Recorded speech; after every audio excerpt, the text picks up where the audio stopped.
ہدی للناس، میں لوگوں کی ہدایت کے لیے آیا ہوں۔ اللہ اکبر، کیا وجہ ہے ہدایت کے لیے آنے کی؟ کیا ضرورت تھی قرآن مقدس کو دنیا کے اندر آنے کی؟ تو پتا چلا اس قرآن نے وہ ہمیں سبق دیا، اس قرآن نے وہ ہمیں بتایا کہ لوگوں جب یہ قرآن دنیا کے اندر آیا، دنیا کے اندر تشریف آیا، اس قرآن کے بارے میں جب پڑھا گیا، اس قرآن کے بارے میں جب سمجھا گیا، پتا چلتا ہے کہ کچھ لوگ ہیں جو قرآن مقدس کو پڑھیں گے اور گمراہیت کی حد تک پہنچ جائیں گے۔ اس قرآن مقدس کو پڑھیں گے لیکن وہی لوگ ہدایت پا جائیں گے۔ پتا چلا یہ ایک سمندر ہے، یہ ایک سمندر، گہرا سمندر ہے کہ جو جتنی تہ تک رہے گا اس کا علم اتنا ہی رہے گا، لیکن اگر اس کے اندر گہرائی کے اندر جانا چاہے گا تو وہ گمراہیت کی حد تک پہنچ جائے گا۔ مثال کے طور سے میں سمجھاتا چلتا ہوں، دنیا کی مثال دیتا ہوں۔ ایک تالاب ہے، تالاب کی حد معلوم ہے ہمیں کہ اس کے اندر اتنا پانی ہے، ہم اس کے نیچے تک جا سکتے ہیں، لیکن اب اس کے نیچے جا کے پہنچنے کی کوشش کریں گے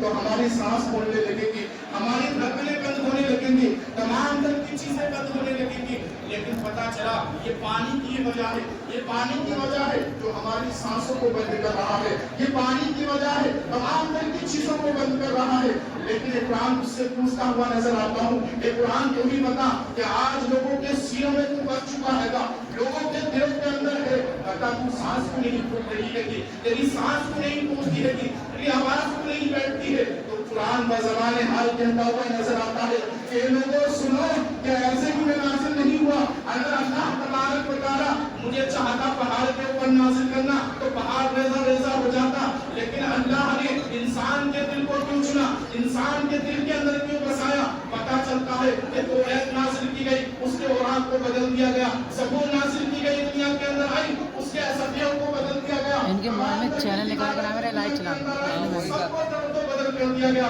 لیکن اللہ نے فرمایا ہم نے ہی اس کی حفاظت کی ہے، ہم نے ہی اس کو نازل کیا ہے اور ہم ہی اس کی حفاظت کرنے والے ہیں۔ اے لوگوں سنو، تو اللہ تبارک و تعالیٰ نے قرآن کو لوگوں کے دلوں میں پیدا فرما دیا، قرآن کے لوگوں کے دلوں میں سینے میں بسا دیا اور کہہ دیا کہ ہم نے اس کی حفاظت فرمائی اور ہم ہی اسی سے رہنمائی کرنے والے ہیں۔ پتا چلتا ہے قرآن ایسی کوئی کتاب نہیں ہے، قرآن جیسی کوئی کتاب دنیا کے اندر پیدا نہیں ہوئی ہے جیسی اللہ تبارک و تعالیٰ نے قرآن پاک کو پیدا فرما دیا ہے۔ آج پتا چلتا ہے لوگ کتنے بھی بدلنا چاہیں ایک حرف نہیں بدل سکتے، لوگ اگر زید کو بدلنا چاہیں تو زید نہیں بدل سکتے، لوگ اگر آیتوں کو بدلنا چاہیں تو وہ ایک آیت نہیں بدل سکتے، کیونکہ اللہ نے فرمایا جب عرب کے فصاحہ علماء جو بڑے بڑے نجومی تھے، جو فارسی پڑھنے والے تھے، بڑے بڑے عربی پڑھنے والے تھے، تو اللہ تبارک و تعالیٰ کا جب یہ کلام مقدس دنیا کے اندر نازل ہوا تو ان لوگوں نے کہا یہ جھوٹا کلام مقدس ہے، یہ اللہ تبارک و تعالیٰ کا کلام مقدس نہیں ہے،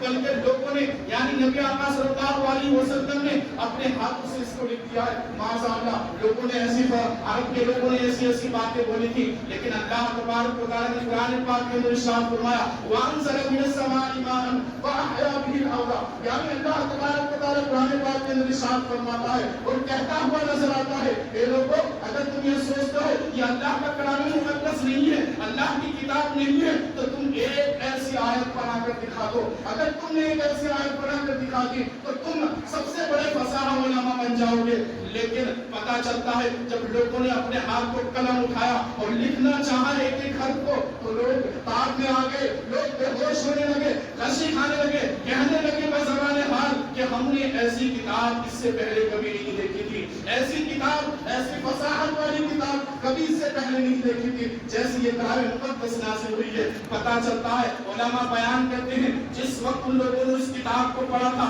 جب کلام مقدس کو اٹھایا تھا اور اٹھانے کے بعد میں سینے سے لگایا تھا تو ان کے دل کے اندر ایک دھڑکن پیدا ہو گئی تھی، وہ زبان حال سے دھڑکن کہہ رہی تھی اے لوگوں سنو یہ کتاب وہ کتاب ہے کہ لوگ جس کو پڑھیں گے وہ ہدایت بھی پائیں گے، اور جس کو اس کو پڑھیں گے اور اس کی تہ تک پہنچنا چاہیں گے، اس کے اندر گھسنا چاہیں گے تو وہ لوگ گمراہ کی طرف چلے جائیں گے۔